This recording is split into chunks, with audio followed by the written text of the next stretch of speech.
안녕하세요.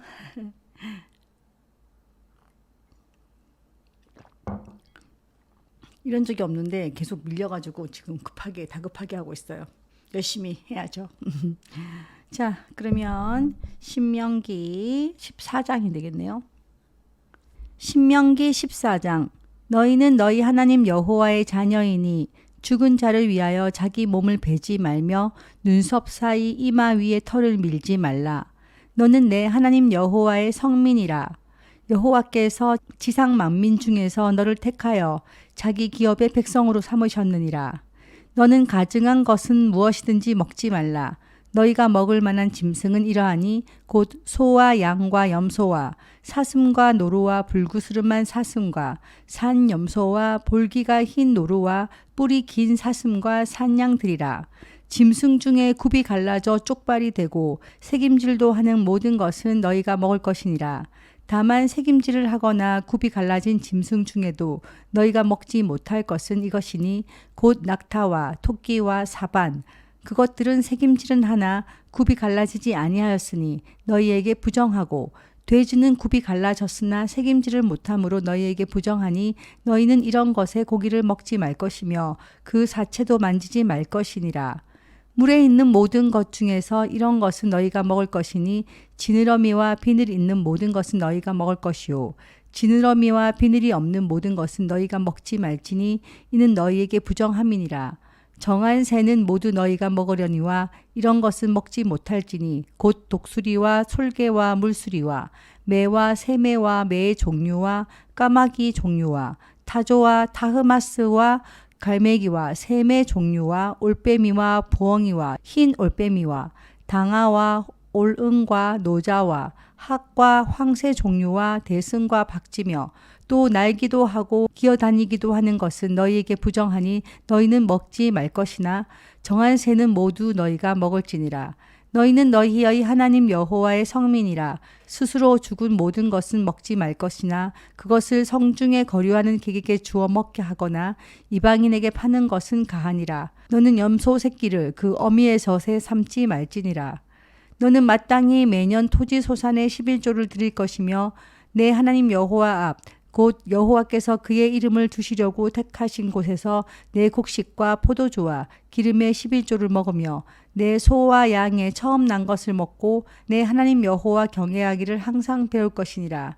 그러나 내 하나님 여호와께서 자기의 이름을 두시려고 택하신 곳이 내게서 너무 멀고 행로가 어려워서 내 하나님 여호와께서 그 풍부히 주신 것을 가지고 갈 수 없거든 그것을 돈으로 바꾸어 그 돈을 쌓아 가지고 내 하나님 여호와께서 택하신 곳으로 가서 내 마음에 원하는 모든 것을 그 돈으로 사되 소나 양이나 포도주나 독주 등 내 마음에 원하는 모든 것을 구하고 거기 내 하나님 여호와 앞에서 너와 내 권속이 함께 먹고 즐거워할 것이며 내 성읍에 거주하는 레위인은 너희 중에 분깃이나 기업이 없는 자이니 또한 저버리지 말지니라.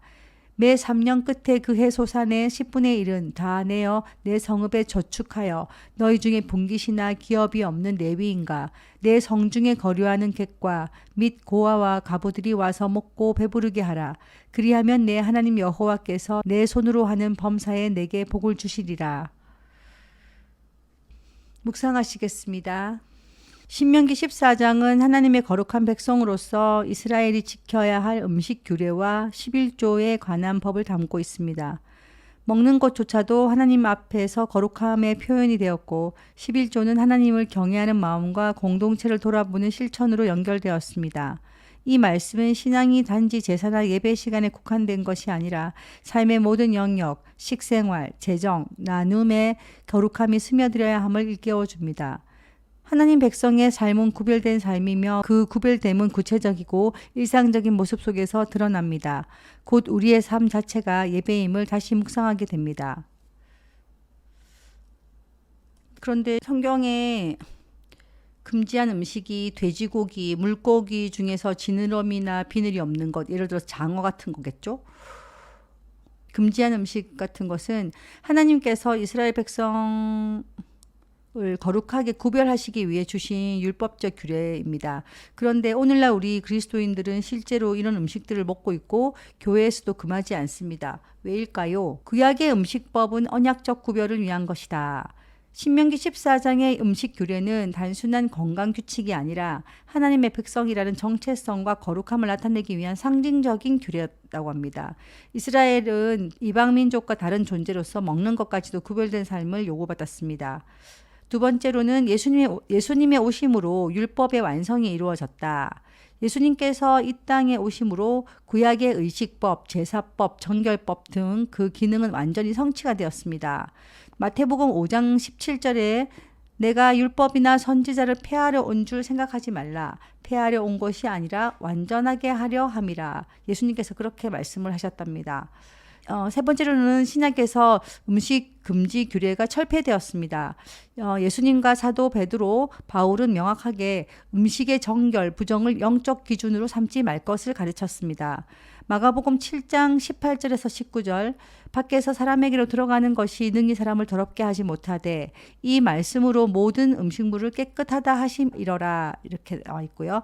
그 다음에 사도행전 10장 15절에는 베드로가 환상 중에서 부정한 음식들을 보고 하나님께서 깨끗하게 하신 것을 내가 속되다 하지 말라 이런 말씀도 나오고, 그 다음에 로마서 14장 17절에는 하나님의 나라는 먹는 것과 마시는 것이 아니요 오직 성령 안에서 의와 평강과 희락이라. 즉 음식이 우리를 더럽게 하거나 의롭게 하지 오히려 하나님과의 관계, 그리스도 안에서의 믿음이 중심입니다. 그렇다면은 신명기 14장은 의미가 없는 걸까요? 그렇지 않다고 합니다. 여전히 유익하다고 합니다. 비록 그 규칙들을 문자 그대로 지키진 않지만은 우리는 여전히 하나님의 거룩하심과 백성의 구별됨에 대한 원리를 배울 수 있습니다. 하나님은 삶 전체에서 거룩함을 원하십니다. 하나님의 백성은 세상과 다르게 살아야 합니다. 우리의 몸도 하나님께 드려진 거룩한 도구입니다. 그렇게 이해하시면 될 것 같고요. 결론으로 나와 있는 것은 예수님 안에 있는 우리는 더 이상 구약의 음식 규례에 매이지 않지만 그 말씀 안에 담긴 하나님의 거룩한 성품과 구별됨의 원리는 여전히 중요합니다. 우리는 음식을 통해 의로워지지 않지만 먹고 마시는 것까지도 하나님께 영광이 되도록 살아가야 합니다. 고린도전서 10장 31절에 나와 있는 내용이라고 합니다. 기도하시겠습니다. 하나님 아버지, 저의 일상 속 작은 선택 하나하나가 주님을 향한 경외로 드려지게 하소서. 먹는 것, 사용하는 돈, 시간, 나눔, 나의 삶 전부가 주님의 기준과 가치 안에서 거룩하게 구별되기를 원합니다. 저의 삶이 따로 떨어진 종교 행위가 아니라 삶 전체가 주님께 드려진 제물이 되게 하소서. 11조를 드릴 때에도 의무가 아닌 사랑으로 드리게 하시고 주신 것에 감사하며 이웃을 돌아보는 마음도 함께 갖게 하소서. 주님의 백성답게 살아가도록 오늘도 제 마음을 새롭게 해 주소서. 예수님의 이름으로 기도드립니다. 아멘.